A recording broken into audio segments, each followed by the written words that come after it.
big beard. Hey, Kayla. Hi, Iyanna. Welcome to Fill in the Blank podcast. Welcome.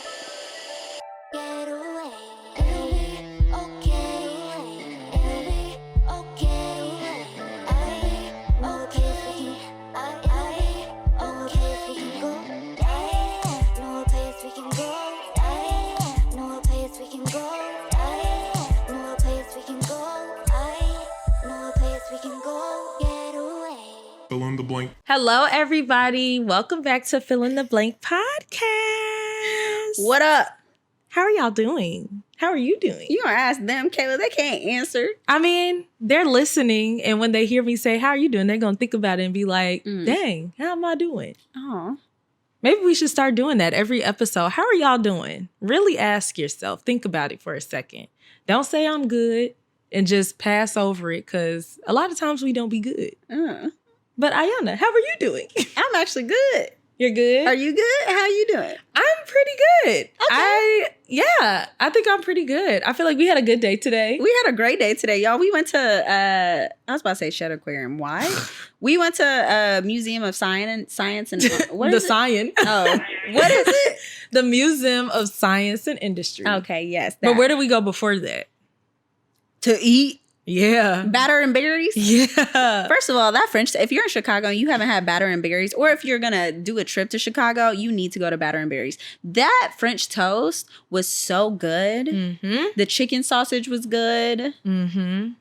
The French toast is good. The French toast was good, yeah. The crab cakes were good. Oh, yeah. We literally ordered so much food that it barely could fit on our table. Yeah, we went a little crazy. But it was worth it. It was definitely worth it. And the thing about the French toast is you don't have to use syrup for it. Yeah, you don't need syrup at all. No. So they have a maple butter and you spread that all over it. But all of the French toast comes with like some type of topping. Yeah. So then that kind of substitutes the. But I've never had watermelon French toast before. That's crazy. I know you ate that. I was like, I don't know about that. You that liked it? lemon one though was the best. Okay. I saved it for last. I barely ate any of it because I knew I wasn't going to eat all that French toast, and I was like, I want to take some of it home. What's your least favorite one out of the ones you had? Strangely enough, the watermelon one. The watermelon. Yeah, the flavor took me off. Yeah. But the rest was so good. Mm-hmm. They had that caramel one. Oh, God. It was too sweet, though, but it was good. Yeah. That's why I stick with normally when Marcus and I go, we get a blueberry and a strawberry, and then we give each other two. So we'll split it in half. That's cute. So then we can That's have how you blueberry should and do it. strawberry. I feel like that's how you should properly eat lunch or brunch or dinner with somebody. Yeah. Both of y'all get something that y'all want and then just split it. Yes, and split it. Then you get the best of both worlds. Exactly. That's but yes, smart. we went to Museum of Science and Industry as well. Yeah. And that was a lot of fun. It was fun. We were trying to stay longer, but my parking expired and I couldn't extend Chicago it. don't play about their parking. They will. Do you know, since I've changed my license plates from Georgia to Illinois, I've had I kid you not, 3 tickets already. Really? It's like they weren't able to catch me before because they couldn't get yeah. But now, oh my God. You're not under the radar no more. Oh my God. I get them all the time. I got them one today. That's crazy. I was like, what? $100? Yeah. So I've already spit out, since I've gotten my car, $300 on tickets. That's crazy. I'm so annoyed. I thought I was a good driver. Turns out I'm not. What is it? Is it red lights? They're red lights. It's red lights. It's the red lights. I'm like, I can turn right here. No. When you see that camera thing up, well, normally, you know what I do? For my GPS, I don't have the sound on that tells me turn right, turn left, but I have the cautions on because they'll tell you speed camera ahead, or they'll say red light camera ahead. So then you know when it's coming up. Okay. And you know not to play. Okay. But anyways, yeah, so we had a really good day. We had a good day. It's been a long time. This leads into kind of what we're going to be talking about today. Definitely leads into the topic. But it has been a very long time since we'd had true quality time with just me and you. Yeah. And it's long overdue. Very much so overdue. Yeah, very much so long overdue. It's part of the reason why we didn't have an episode last week. Yeah. Because the episode, okay. It's how do I explain this? Yeah, how do we start? Okay. So when we had the episode last week, it was virtual. Yeah. And which is always a little harder to do. Virtual is a little more difficult. Because it's hard for you to find your pocket in the conversation. Mm-hmm. Because it kind of does delay sometimes. So then you'll start speaking, but then the other person's speaking. So it's just kind of like, it's like hopscotch or double dutch, like trying to get in, like, ooh. No, you go. No, yeah. So it was just, that was happening. And there were 4 of us. Yeah, it was 4 of us. But before it was 4 of us, we tried to record twice. Yeah, we did. Before that. And the vibes were not vibing. It just wasn't vibing. It wasn't meshing. It wasn't translating. It sounded scripted. Yeah. And that's just not what we do here. Yeah. So it was weird. And so that was when Ariel and Asia were like, all right, we're going to jump in and we're going to try to do an episode with all 4 of us. And the idea of the episode was really good. And I think it was really needed. Mm-hmm. But because it was virtual, it just didn't translate. Yeah. It didn't translate. But the purpose of the conversation was being best friends and doing business together. Yeah. And the highs and lows of that experience. Because there are absolutely highs and lows. Yes. Especially when there's 4 of you guys who are all friends. Yes. And how that could just be impactful and damaging and all of that to the friendship if you don't know how to manage it. If you don't navigate it well. So leading into the topic, at the end of and I'm kind of glad it didn't air. Me too. I'm kind of glad it didn't air because there was a moment, because I would have just asked to cut it out, honestly. There was a moment at the end of last week's episode where Kayla says, okay, everybody say something that you love about like the podcast, like being on the podcast. Mm-hmm. And of course, me, my extra ass, decided that I wanted to say something good about everyone. And so I went in order according to people on my screen. So it was Asia, Ariel, and then Kayla. Mm-hmm. And I went in order and I started off with Asia, and I was immediately able to say, like, I don't know, very good things about Asia. I got to Ariel, was able to say good things about Ariel. And then when I got to Kayla, I realized my mind went blank and then I was grasping. And that's not to say that I don't think there are good things about Kayla. I love Kayla and I can say 10 good things about her right now. But what I realized in that moment is that my focus for a minute was only on the tension and the frustrations in our business relationship and in our friendship. And in that moment, I wasn't able to pull from the good things that I know about you. I was only able to pull from what my conscious mind has been focused on, which concerned the shit out of me. Well, it concerned me too, because I didn't know. Like, that was the moment for me when we were on that call. So there was something that was said earlier in the call that I won't mention fully, but there's a group chat. I got kicked out alongside with somebody else that I shouldn't even be grouped with. Yeah. And I was like, I got kicked out with them. Yeah. I was like, that's crazy. That doesn't even make sense. So that was the first thing where my feelings were a little crushed. So then I think that also threw our vibe off for our first episodes, because I was like, okay, gotta push through. And then when that happened at the end, I was like, Iyanna don't like me. I had like an aha moment. I was like, she don't like me.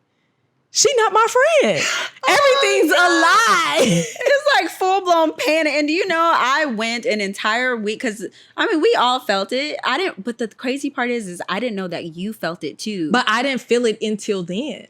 That's what I'm saying. Well, that's what I'm saying. I didn't even know then that you felt it. So I thought that I was alone in this. And so I obsessed for the entire week about that. That's and I was like, something's off and it needs to be corrected now, because I love this woman and I want this friendship to work. So I don't know what's going on. So I had to like attack it. And I obsessed about it. And I'm someone who, I don't want to get too far into it. No, we're going to get into it. But I want to talk about the evolution of our friendship, which also has to deal with the evolution of the business. Yes. Because it's all intertwined. It is connected. All connected, which makes things so intricate and so complicated. Yeah. So I'll start in the beginning. When we started this podcast, do you remember where we were in our friendship? When we started this podcast, we were really still in the baby phases of our friendship. Like, at that time period, you were still married to Jared. Mm-hmm. And we were like, but we were like just super, like, every time we were around each other, we were just like excited to be around each other. Because we didn't see each other that often, but we knew that we were kindred spirits. Yes. So we had the basics of our connection, but we didn't have the foundation yet. And I don't only think been friends for a year. Yeah, and we hadn't seen each other in different phases of life. And that's where it got a little complicated. Yeah. I didn't realize until both of our lives started going crazy. So that's where we were in the beginning when we started the podcast. But we had enough clearly to start a podcast. Yeah. Yeah, we had enough. I think that number one, to start off, you and I, we're both the type of people that when we find somebody that we like, we just cling to them. We cling to them because we don't like a lot of people. Yeah, so it's not often that we even find other people that we would desire friendship with. And so once we realized that we desired friendship together and the type of conversations that we have, like, it makes you feel very close to the person. So it's not like we're tiptoeing and we're talking about like basic stuff. No, like we were having deep conversations that made us feel very close to one another. We just didn't have the time on our belt to solidify that. But we didn't know that. No. We didn't realize that until recently. Yeah. So we get into the podcast. There's a rush of just like high emotions and happiness because like all this good stuff is happening for us, all the podcast stuff. But then my life goes to shit. Your life gets really busy, super busy. And both of us are dealing with our own individual things. Yeah.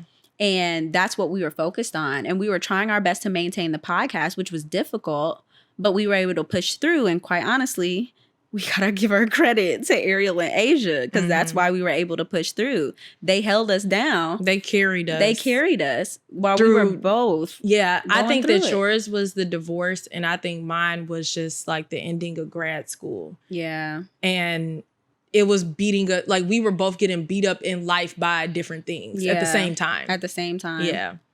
That is crazy. Like you were doing a lot of gaining and I was doing a lot of losing, but nonetheless, like it was stress. Yeah. It was a lot of stress for both of us. Yeah. And then that's when I think the frustration started to kick in. I think it was around the time that my life started to slow down and I was able to just like sit when I started to notice the imperfections. And not our friendship necessarily, because I didn't intertwine it to our friendship, but it was more so in our business relationship, which I didn't realize is so heavily intertwined with our friendship. But it started to feel too much like a business. And I realized I was feeling very distant from you, like very, very distant from you. Because I was hanging out with Asia and I felt closest to Asia. And I was like, what's happening? And I started to feel closer to Ariel. And I was like, what is happening right now? But I felt so distant from you. And it was a few months ago when I was like, we need to start hanging out outside of the podcast. Like we have to, because I realized there's an issue here and I'm scared that it's going to get bad. Because I don't like feeling distant from my friends because that's when I start to like, I don't know. I just start acting it's like a wall. It's like a wall. And I don't like the wall version of me because I'm not considerate. I'm just, to people who aren't in my inner circle, I might be mean to. Yeah. But like you're in my inner circle. And so I knew in order to like hide my frustrations, there needed to be a wall. Yeah. So like avoidancy. Which we'll get into. Oh God, which we'll definitely get into. Jesus Christ. So it was then when I started to see the imperfections and I started requesting like, we need to spend time outside the podcast, but you didn't have time for that. And so we were in like a very maintenance stage. And the only time we saw each other was for the podcast. And we're having these very like deep conversations, quote unquote, but we're not like spending time outside of that, and so it starts to feel taxing. And so I started to associate like emotional exhaustion with our friendship, and I didn't realize that until now because I have clarity. But nonetheless, like I started to associate the two, and my frustration started to slowly show, and what my brain started to focus on, and then I would only focus on the negative, but I didn't know how bad it was until that damn episode. And then I start to freak out. Yeah. Because I don't like that. Yeah. And then I talked to Anna like 2 or 3 times. The first time, you know how you just got to vent about something. You have to literally just release the emotions. And so that's what I did. I just released. And then I talked to Natalie about it. And then I talked to Anna again. And what I realized is there's a pattern in my life that God loves to do. And I think because I'm his daughter and he knows how to handle me. So there's a pattern where as soon as something comes to my conscious mind, because I don't think people realize just how how much work your subconscious is doing, you can only be aware of so much. So your subconscious is doing a lot of work. But as soon as something comes to your conscious mind, as a mature and growing adult, it's your responsibility to work on it. Yeah. You can't ignore it. It's like, you're aware of it now. You got to work on it. Yeah. And so that's what I experienced. I said, oh shit, like this is a problem. And then I started obsessing. Yeah. And then God always, every single time I'll obsess. And then I'll come to a conclusion where I say, okay, this is the deadline where I have to have this conversation with this person. It's usually as soon as I set the deadline, God always gives an opportunity for the conversation to happen almost immediately. I experienced it with New York when there was a specific conversation. And because you remember for months, I couldn't figure out what it was about our relationship, what it was. But I obsessed about it for like a few months. And then finally I had clarity and I was like, okay, at this point, I'll have the conversation. That day we were just having a comfortable conversation and he brought it up.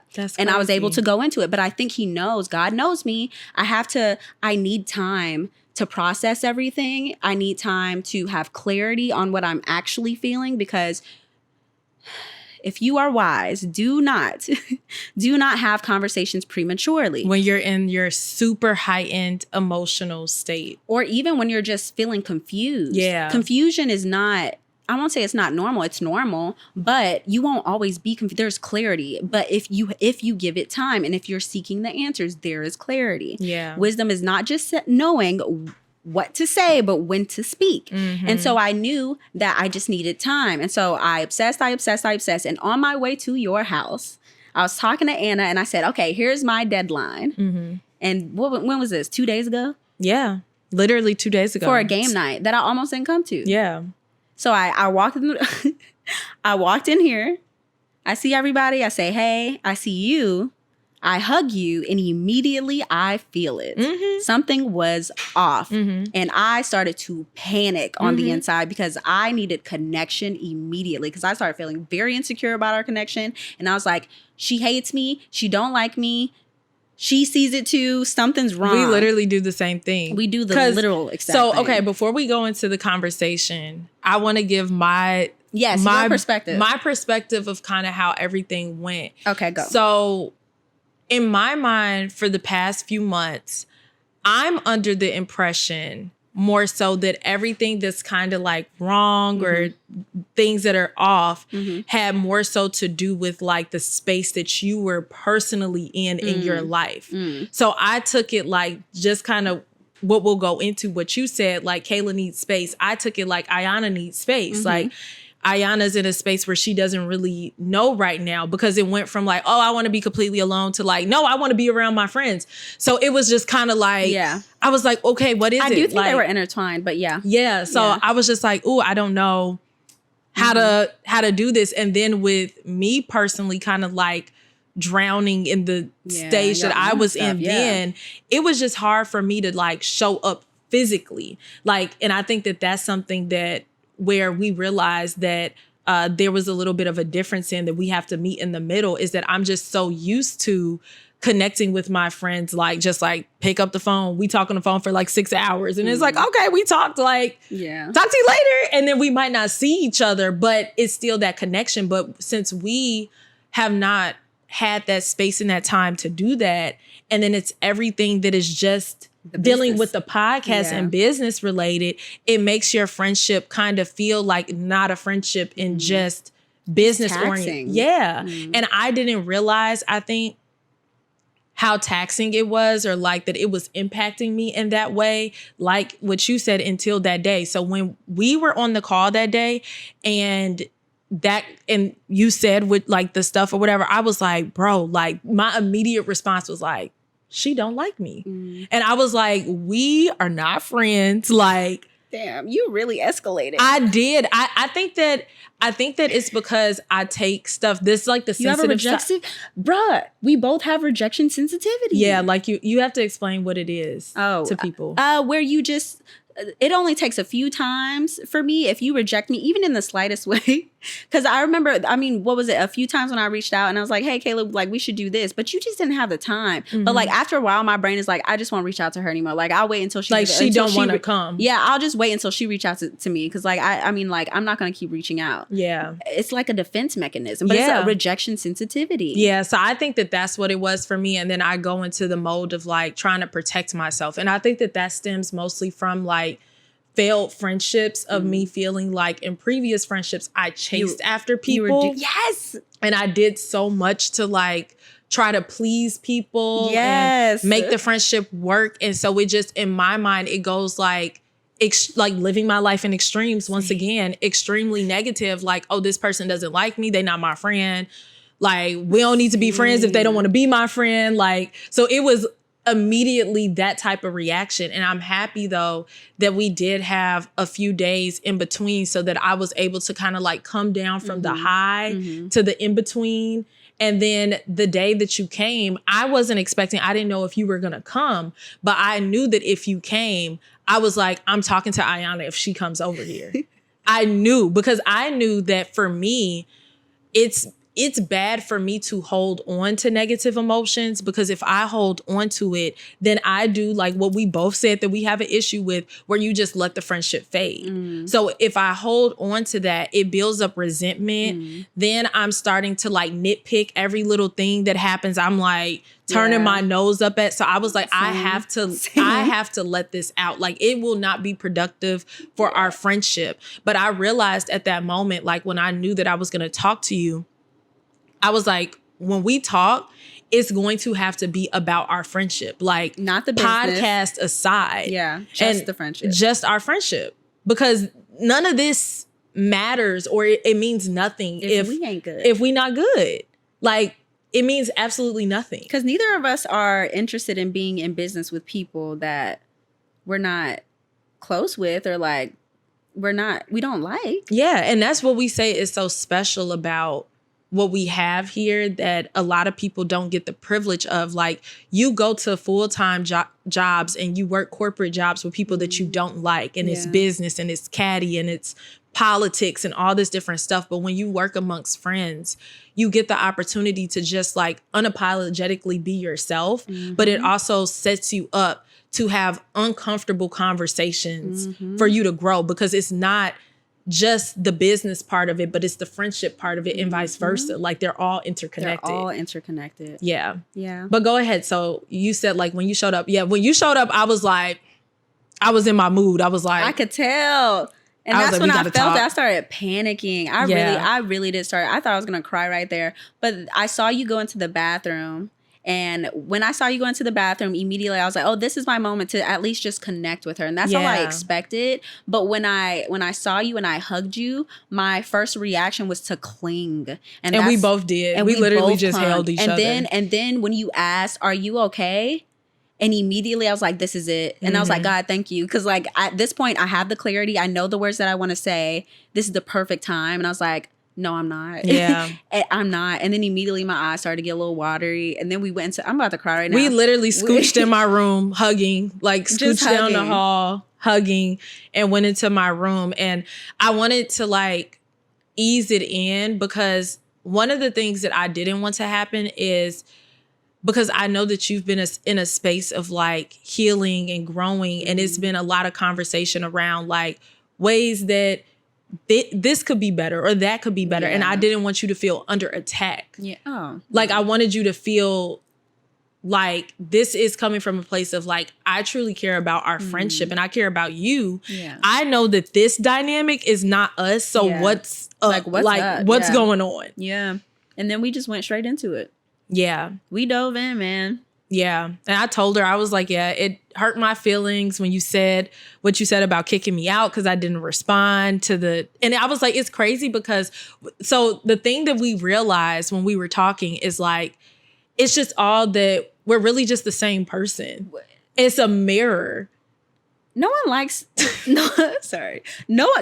I experienced the same thing with Anna, because Anna and I are mirrors too. Mm-hmm. No one likes, I won't say no one likes. it's frustrating. It's confronting to be friends with someone who is your mirror. Yep. Because when you see flaws in them, it reminds you of flaws in yourself subconsciously. You're not consciously thinking about it. And it frustrates the shit out of you. Yeah. And I realized that's what was happening with you. Even some of my frustrations with the business part, they were things that you were struggling with that I was struggling with. We both struggled with the same exact stuff. The same exact stuff. Yeah. And it's so fucking confronting. Yeah. And uncomfortable. It is. It's the same thing. And so that was really the breakdown that we had when we were talking. I was like, Iyanna, like, first of all, we're sister signs. Like, and I realized when I was talking, like before I talked to her, I had the revelation, like literally every friendship that I've had with a Taurus had literally went to shit. Yeah. And I was like, this is crazy. And so the wild part about it is my mom was a Taurus. Yeah. And we were like besties. And so I'm like, what is this thing? Like, I feel like this keeps presenting itself for a reason, that I keep getting confronted with people that are of this sign. And then the friendship just goes kaput. Yeah. And I was like, I think that in every single situation, it was the avoidancy aspect where it's like you just avoid the difficult conversations. You avoid what it is that needs to be addressed so that it just kind of fades off. And I realized, like, in a lot of those situations, I don't necessarily feel terrible about the way that things ended. Most of the time. But I knew in our situation, I didn't want that. That I didn't want that. Same. I think it takes in a situation like that where both of you guys are like mirrors to each other and you both have avoidance issues, there's gonna have to be some vulnerability. And I think at this point, both of us realized like we did not want to lose each other. Am I gonna cry? No, I'm not. I don't want to cry. I don't want to cry. I really don't want to cry. I think we realized I'm gonna cry. I realized I didn't want to lose you. Yeah. And it freaked me out. Yeah. It's like, yeah, I know the podcast is the podcast and we'll be doing the podcast, but I want you. Yeah. And I panicked. And I think I was in there crying my fucking eyes out. We were literally sitting on the floor, just like completely wrapped around each other and just hugging. And like, I honestly, this is so funny because Iyanna was crying. She's like, I'm tired of crying. And I was like, well, it's better than what I got. I ain't got no tears left to cry. My emotions are dried the fuck up. Bro, them things dried up. I be feeling, but the tears don't work no more. Like, they don't come out. But I be feeling it in my spirit, in my heart. But yeah, it's heavy. Like, and especially at this point when you work so hard for friendships. Yeah. You don't want to lose a good friendship over simple things that could be fixed based upon a conversation. Yeah. And so this is the main point. This is what we realized about our friendship that is really crazy, is that with me and Ariel, me and Asia, all of my other friends, I can't necessarily compare it to the relationship and the way that our dynamic works because of the fact that I have spent years, we have spent years building a foundation. And we're newbies. Like, our friendship is in the little baby phase. This is our first conflict. Yeah. This is our first conflict. So it's in the baby phase. It's like there needs to be a conversation. The situation needs to be addressed. How do we get through this? We know that we don't want to lose the friendship. So how do we overcome this hurdle? It's the same thing that you kind of talk about in relationships when it's like, it's like dating. Yeah, it's like us versus the problem. Yeah. Like me and you versus this thing. Like not the thing driving a wedge between us, not it ruining our friendship, but it's literally me and you against how can we combat this so that our friendship can thrive. I think it's I won't say easy, but I do think we have an advantage because we're both very empathetic people. Yeah. And so it's easy for us to see the humanity in each other and go, okay. Yeah. Okay, I see. Like, I see you. Yeah. Yeah. I mean, but we're human too, which is why, like, I went through that moment of, like, my mind only focusing on negative stuff and only focusing on me and me. Yeah. And then it was that come to Jesus moment. And I was like, whoa. like there's been some miscommunication here, and we Yeah. legit struggle with the same shit. We literally sat there and all like, we're the same person. This is all happening because we have the same issue. We both are not confronting the issue. We're both avoidant. We both have a lot of the same probably flaws and then strengths as well. So yeah, it's not very balancing necessarily, but it's doable if you choose to look at your friendship like, we can work together to get over these problems and to become better at these things that we have weaknesses in, versus it be a situation of like, I'm going to project onto you because you remind me of myself. Yeah. And you know what? Projection is going to happen sometimes. Like it's a human response that your subconscious does. Some people do it consciously and that's fucked up. But like it's something that your subconscious does. When you're aware of it though, you need to correct yourself. Yeah. You have to correct yourself. Yeah. But I will say when I was talking to Anna about it, Anna was like, you guys will be fine. Mm-hmm. She was like, you guys will be perfectly fine. She was like, you want to know how I know? She was like, because as much as I know about Kayla, she's a good person. Mm-hmm. And she was like, for anybody else, I say, why are you friends with her? Yeah. God, that's funny because I've actually heard you say that statement. Why are you friends with her? I make that statement more than a few times. That's not your friend. That's not your friend. But she was like, you both are good people. At the end of the day, you'll be fine. Yeah. Yeah. It's just a thing. And I think that friendships, relationships in general go through things like, and it's meant to make you stronger. It's like a test. Like, okay. This is our make or break moment. It was like, and I think all friendships have those moments. They all have them. Yep. But every time you get through them. Then it creates like a space where it's like, okay, we went through this and we didn't blow up. Like if we come to another conflict, we'll probably feel more comfortable to talk about it before it gets to that point. Like it doesn't feel as scary. It's like a trial and error kind of thing with friendships. And if you try it and you see, oh, this actually wasn't that bad, you're more likely to do it again. Yeah. Because it wasn't like an unpleasant experience. Yeah. I mean, conflict is uncomfortable, yes, but like conflict is meant to strengthen you. Yeah. People should stop running from it so much because it's going to happen with two different people. Like tensions and frustrations are going to rise. Yeah. But it's how you handle it. And it's a whole nother thing when you add on the point that I think we made when we talked on the phone the next day about like being anxious avoidant. Oh yeah. Because then you're like then scared you're acting and irrationally. avoidant. Yeah. You got 5,000 thoughts going through your mind. She doesn't like me. She said this and she said that. Oh my gosh, we can't talk. It's like, and then you'd be like, oh yeah, so because of all those things, I'm a peace out. I ain't gonna say nothing. I'm just gonna act like this thing don't exist. I'm gonna just fade. Yeah. Yeah. Neither of us wanted that. No, and I'm proud of us because I am too. This is something that we both struggled with previously in friendships, and we chose together to like work through it. Yeah. And not make it a thing for us. Yeah. Like we decided that our friendship meant more. And we literally talked about this at the beginning of our friendship. I remember you were saying that was one thing you were scared about. Like, oh, when we go into business, I'm scared about the conflict type thing. Oh my God, I did say that. You did. And I remember I was saying, and I was obsessing about it then, like, when are we going to have our first conflict? When are we going to have our first conflict? And then I forgot about it all of a sudden. Now here we are with our first conflict. Mm-hmm. And we did a good job. We did. I'm proud of us. We did. I love that. And we made it through. We made it through. So next time, it won't be situations of lingering stuff because I think that this kind of broke the ice. It's I do think this broke the ice. Okay, like we could talk and it's not going to be a blow up.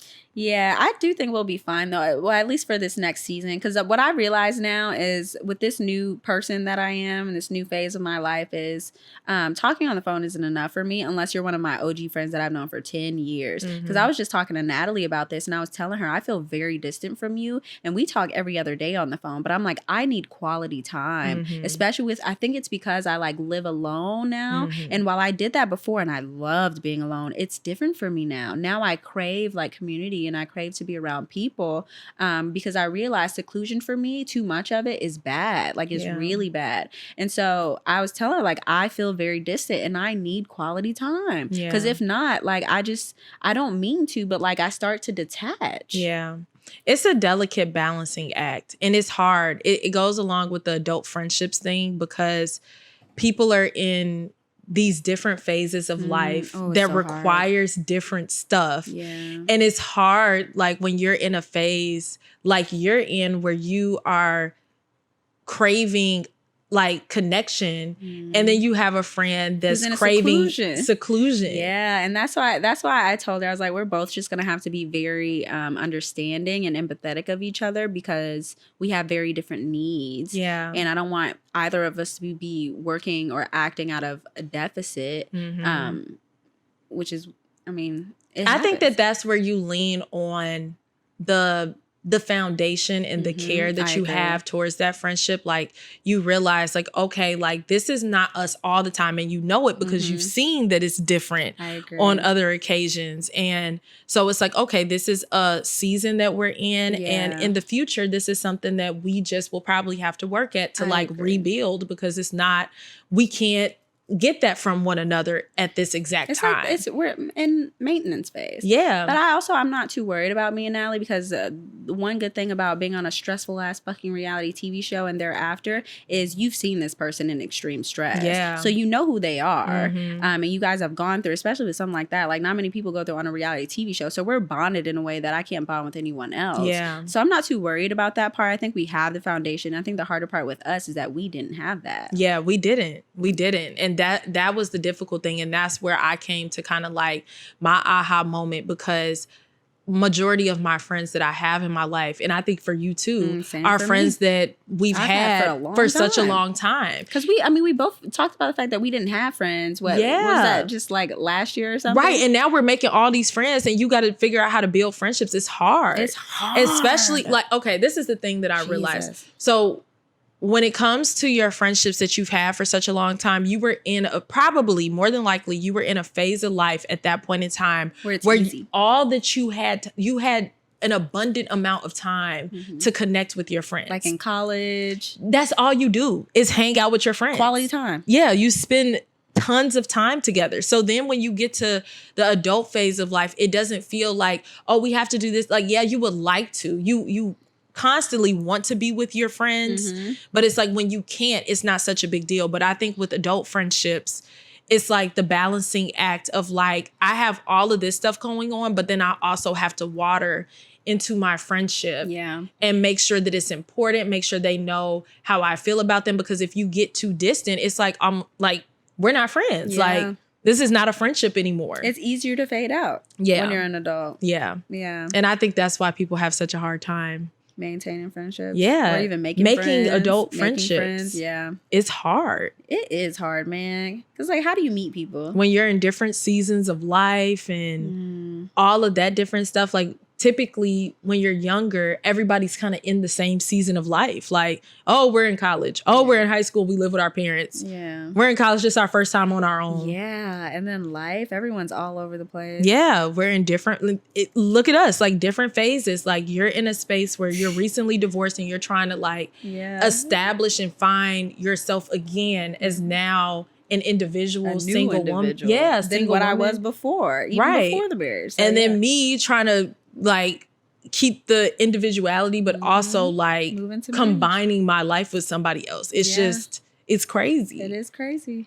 So life be lifing. Life be lifing, but I'm proud of us. Like I said before, I am too. I love you. I love you. I'm happy that we got through this and we talked about it. So no more festering feelings. We're going to confront it and just talk it through. But today was a good start because we literally just like had a whole day together. Yeah, we had a whole day. It was great. Yeah, we've been together all day. I've been craving it. Yeah.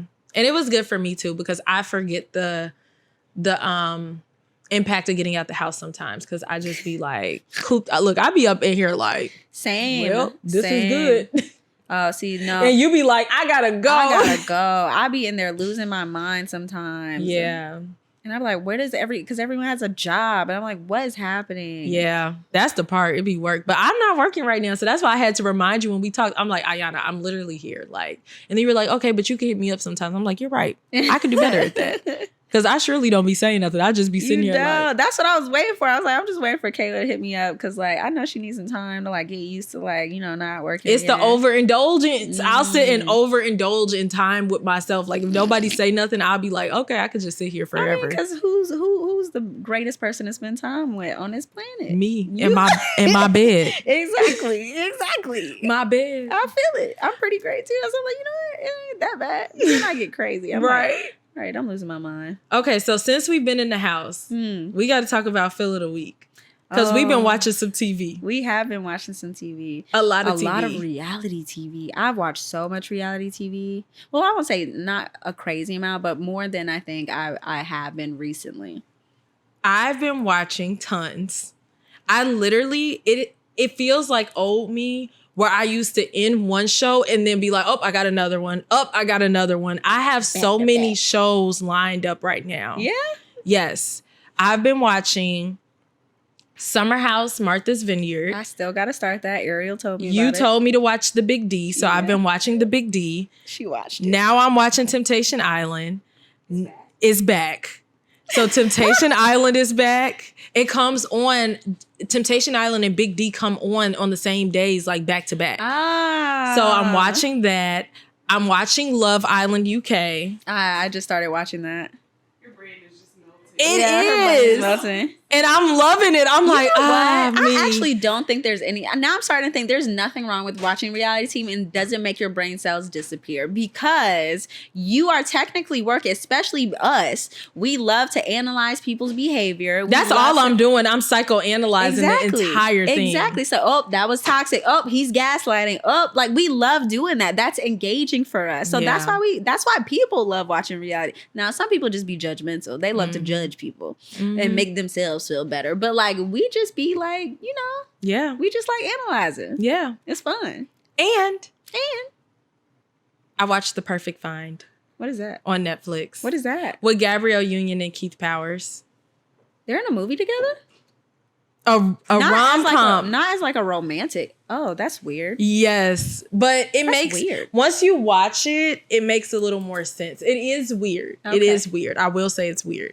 First of all, two of my celebrity crushes, Keith Powers and Kofi Cerebo.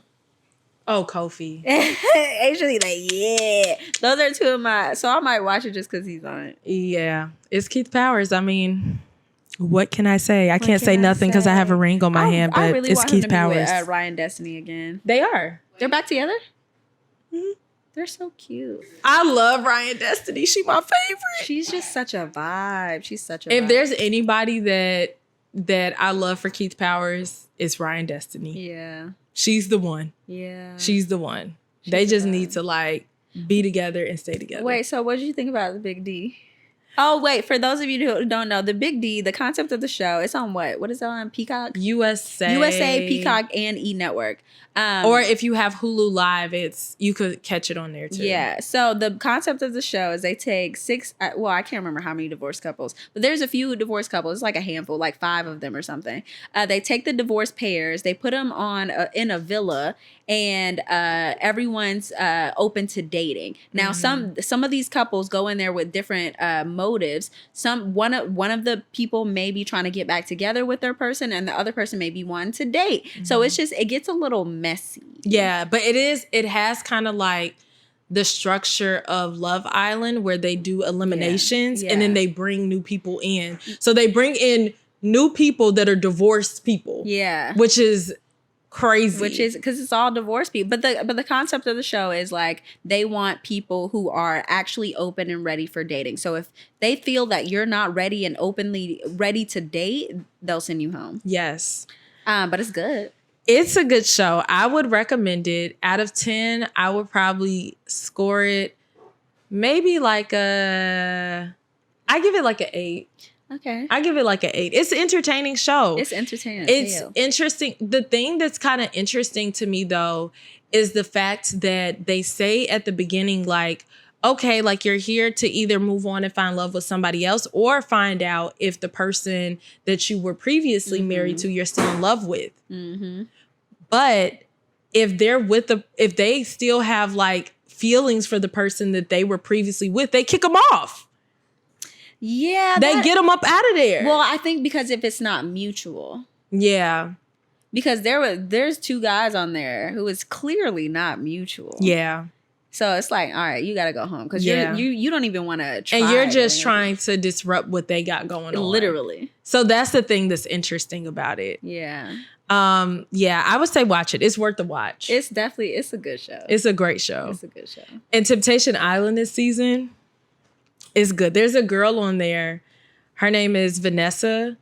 And she is like, she's kind of like drama, but it's like, it's good. Like she's entertaining. Okay. She's entertaining. And you just remind me of Vanessa from Queer. Oh, yeah. Did we talk about that? I didn't finish it though. Bro, that you can tell that show is their emotions are very real. Are you talking about Ultimatum? Yeah. Yeah. Their emotions were very real. Yeah. And I loved the conversations that were happening. Yeah. It was just so much better. It was very real, and it gave more of a look into what their real lives were, their relationship dynamics, the real root of the issues, why there was an ultimatum, instead of it feeling scripted, like one person has an ultimatum and one person this, you know? Yeah, because the first that first one definitely felt scripted as hell. I was like, what's happening? Is this even real? Yeah. Bradley, can we talk about Aussie for a second? And we think we're avoided. No, we think we're avoided. Aussie was pretty bad. Aussie's like, you could criticize her shirt and she like, I'm out of here. Yep. I'm out of here. Yeah. She can't even, like, as soon as somebody made any type of comment towards her that was negative, she's like, she would literally be done. She said, I can't deal with this right now. Yeah. But I'm very proud of Sam for eventually getting to a point to where she realized like she was doing herself a disservice by not being able to talk about these things. Yeah. And she started to stand up for herself. That was a really big moment for her. I said, could for tell. you. Yeah. Good for you. Sam might have been the most mature person on that whole show. I think so too. I think she was very mature. Yeah. The most mature. For sure. Yeah. What else have you been watching? Love Island UK. Love Island UK this season. It's so good. Who's your favorite? Who is my favorite? I really like Ella, low key. I can't stand Ella. I like Ella. I like Catherine, but Catherine's just super chill. Catherine's very, very chill. She does, but I like Ella because she got a little spice to her. She got too much. Well, okay, I won't say she got too much spice, but she is like wildly, like irrationally. I won't say irrationally insecure, but like she's very insecure. But to the point to where it's like that doesn't make sense. Yeah. Like that, but she's entertaining. See, sense. that's the thing. Most of the time in reality TV, I like the people who are a little bit of a problem because they make the show run. Oh. If Ella got eliminated from the show would feel completely different. Yeah, like then who would be the drama? That's what. Who would provide the entertainment? I do like Jess though, but I feel like Jess is in such a toxic. Which one's Jess again? She's the white girl with the blonde hair that's with. I don't know why I was thinking about Molly. It's not Molly. Do you like Molly? No. I don't like Molly. Molly's like, she's drama. And she's like burning stuff on fire. Yeah, she's drama in the wrong way. Yeah, the wrong way. I agree. Okay. Okay. Wait, who is Jess? Jess is the blonde girl that is with Sammy. Oh, I love Jess. Yeah, I really like her. She's a sweet girl. She's sweet. I don't like Whitney though. And I have concerns about Meddy. Okay, I definitely have concerns about Meddy and Sammy, quite honestly. Yeah. But Whitney, I just know I wouldn't be friends with her, but I don't not like her. I think that she does. She is like what they call I'm a girl's girl. She's a girl's girl. Why are you putting quotations? Because that little saying, I'm a girl's girl. I'm a girl's girl. That triggers me, first of all, because you know what it makes me think of? I know. Yeah, okay. On that note, you know what? We're going to wrap this thing up. Thank you guys for tuning in to another week at Fill in the Blank. You can follow us on TikTok at Fill in the Blank Pod. You can follow us on Instagram at Fill in the Blank _. Watch us on YouTube for these lovely visuals by Asia Lexi Productions. That's Fill in the Blank Podcast. And then you can follow me on Instagram at istoldby.kayla and Iyanna at Iyanna.amore. We love you guys. Thank you so much for tuning in, and we'll catch you next time. Bye. Bye.